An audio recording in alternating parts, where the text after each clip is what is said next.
应中国商务部部长王文涛邀请，美国商务部长雷蒙多将于27号至30号访华。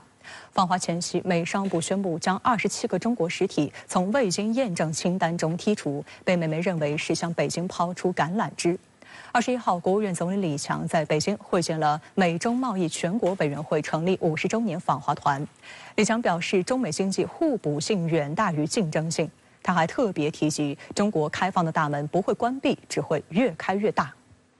据新华社消息，21号上午，国务院总理李强在人民大会堂会见美中贸易全国委员会董事会主席葛饰柏率领的美中贸委会成立50周年访华团。李强说，中美作为最大的发展中国家和发达国家，经济互补性远大于竞争性。中美经济关系的本质是互利共赢，双方经济深度融合，维护好两国经贸合作和经济关系，符合双方共同利益。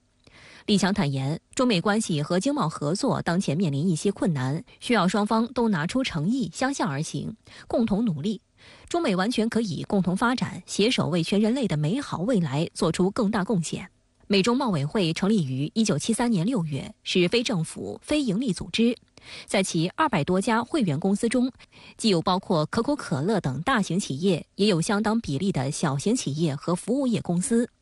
长期以来，美中贸易会致力于扩大美中商务联系，提供与中国共同消除贸易投资壁垒，为双方营造一个规范、可预测的、透明的商务环境。本月10号，美国白宫发布对华投资限制行政令，美中贸委会就发表声明表示，将密切关注拜登政府如何定义涵盖国家安全的技术和产品。在会见美国客人时，李强还特别提到，中国开放的大门不会关闭，只会越开越大。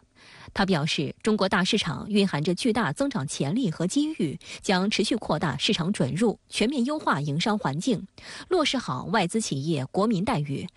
维护和促进公平竞争，依法保护企业产权和企业家权益。李强还表示，中国愿与美国一道展现大国担当，共同维护好国际贸易规则，保障好全球产业链供应链稳定。这代表着中美的这个关系呢，在最近其实是出现了一个趋势性的改善，特别是在贸易领域。这也表明美国的企业对于他们在华的这个投资仍然是非常重视的，也是特别有信心的。当然，我们看到在今年以来美国对华的直接投资是有一个比较显著的这个下降。那么，我想李强总理此次会见美中关系全国委员会的这个代表团，更是为未来中美之间双边的这个投资注入了更加强劲的信心。商务部新闻办公室最新公布，应中国商务部部长王文涛邀请，美国商务部长雷蒙多将于27号至30号访华。这是雷蒙多作为商务部长首次访问中国，也将是拜登政府自6月以来第4位高官访华。值得注意的是，就在雷蒙多访华前一周，雷蒙多主管的商务部工业和安全局 BIS 发布声明，称将33个实体从未经验证清单剔除，其中27个实体位于中国。外交部发言人汪文斌回应表示，中方欢迎美方将相关中国实体从未经验证清单中移出，中方将继续坚定维护中国企业和机构的合法权益。这表明双方是可以在相互尊重基础上，通过沟通解决具体关切的。去年1月7号，美商务部宣布将33家中国实体列入出口管制未经验证清单，其中大多属于电子技术、生物制药、精密器械等行业，部分企业为上市公司或上市公司的子公司。深圳卫视注意到，美国 BIS 手握4个主要清单：实体清单、被拒绝清单、均是最终用户清单和未经核实清单，也就是 UVL。不同于实体清单 ，UVL 可以理解为观察清单。被列入 UVL 并不意味着企业已知或涉嫌违反了任何美国法律或法规，企业仍然可以与其供应商进行贸易往来。当外国企业被纳入 UVL 后，美国商务部将验证这些企业，如60天后未被通过，这些企业将被纳入实体清单，并实行出口管制。一直在跟踪雷蒙多访华消息的彭博社在最新报道中将 BIS 的行为解释为在雷蒙多访华前夕的示好行为。报道指，这是华盛顿向北京抛出橄榄枝。不过，长期研究中美关系的学者认为，中方乐见美国官员访华，解决双方在经贸问题上的重大关切。但 BIS 的举动若作为一种示好，还远远不够，美方应该做得更多。对于这样的一个信号呢，我们一方面当然是非常欢迎美方来改变此前相对来说比较错误的这样的一个做法，但同时我们应该也看到其实就在布林肯访华之前，美国商务部呢是将33家中国的企业呢又列入了所谓的这个实体清单，那总计到现在呢，我们中国企业大概有1000多家在美方所谓的实体清单和财政部的 SDN 清单里，这就都表明美国对华的这个整体的贸易的这个打压，特别是在对于中国科技企业的这个限制方面呢，是不会轻易的来放松的。一面对外释放涉华友好信息，一面大搞威慑，已是美国的惯用伎俩。就在本周，美国、日本、澳大利亚将在南海举行联合演习。日本共同社不加掩饰的炒作称，三国在中非仁爱礁争端后推出这一军演计划，意在牵制中国。值得注意的是，尽管菲律宾不参加演习，但四国指挥官可能会齐聚菲律宾首都马尼拉，释放强烈信号。据共同社的报道披露，参加演习的美国2栖攻击舰美利坚号、澳大利亚2栖攻击舰堪培拉号以及日本护卫舰出云号将在25号前后抵达菲律宾马尼拉港。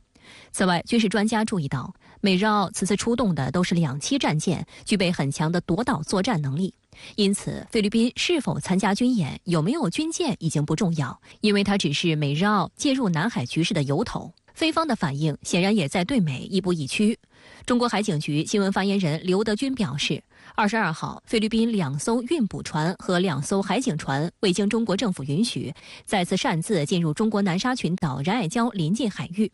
中国海警依法对非船只进行严正警告、全程跟监、有效规制。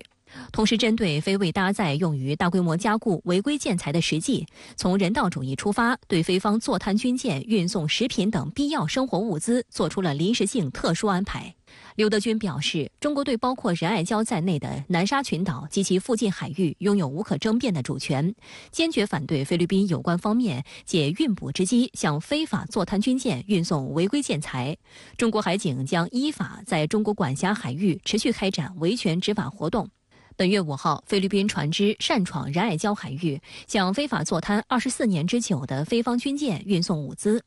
中国海警当时依法使用水炮予以警告。中共中央政治局委员、外交部长王毅近日在谈及南海局势时明确表示，美国等一些势力唯恐南海不乱，借仁爱礁问题煽风点火，在中非之间挑动是非、怂恿对抗，破坏南海和平安宁，以服务美自身地缘政治战略。中方希望地区国家对幕后黑手保持必要警惕，把维护南海和平稳定的主导权掌握在自己手中。中方已多次提出愿同菲律宾通过双边对话妥处存在的分歧，希望菲方恪守以往达成的共识，珍惜双边关系改善积累的互信，尽快同中方相向而行，寻求管控海上局势的有效途径。中美关系的这个改善呢，主要还是集中在经贸领域。那么在外交和安全领域，美国对于中国的打压，应该来说是在不断的这个加深的。特别是在布林肯放出所谓的护栏论之后，美方在台海、在南海领域对于中国的这个打压和试探，可以说是不断的加深，不断的这个有新的这样的一个动作。这也表明我们中国所面临的地缘安全环境其实是不容乐观的。这从侧面也表明，美国是不会轻易放弃自己在这个世界上的这个霸权地位的。美国对华发动经济战，并在印太拉帮结派制造事端，已经引起域内国家高度警惕。新加坡总统候选人、前国务资政尚达曼21号接受采访时，对美国对华发动一系列遏制性举措表示担忧。他提醒，美国在与中国打交道时，有必要着眼于长远，否则这些行动或在日后让中美关系更加紧张，并带来更严重的外溢风险。You have to play a long game. China will eventually develop its capabilities. And it will do it on its own as well as through a complex and interdependent global market economy, where there'll be many players, some of whom are traditionally viewed as friends of the US, some of whom maybe not such close friends of the US. But China will develop its own capabilities eventually, and one has to take a long view. 尚达曼直言，所谓去风险只是一个比脱钩更加悦耳的词语罢了。无论人们用什么术语描述它，华盛顿的做法都已经让其他国家也一起走在一条去风险化的错误道路上。他还认为，所谓摆脱中国影响的愿景几乎是海市蜃楼般的想法。他指出，当前全球供应链变得更加多样化，但作为一个极具竞争力的全球制造和物流基地，中国仍是核心。I think the US in particular has to think hard about that. Most of Asia isn't going to decide that they'll walk away from China, trade and investment-wise. Most of Asia is not going to make that decision. 当被问及中国经济发展将如何影响所在地区和新加坡时，尚达曼说，中国正在经历一系列非常复杂的挑战，部分是周期性的，部分是结构性的。尽管可能需要一些时间，他相信中国有能力克服这些挑战。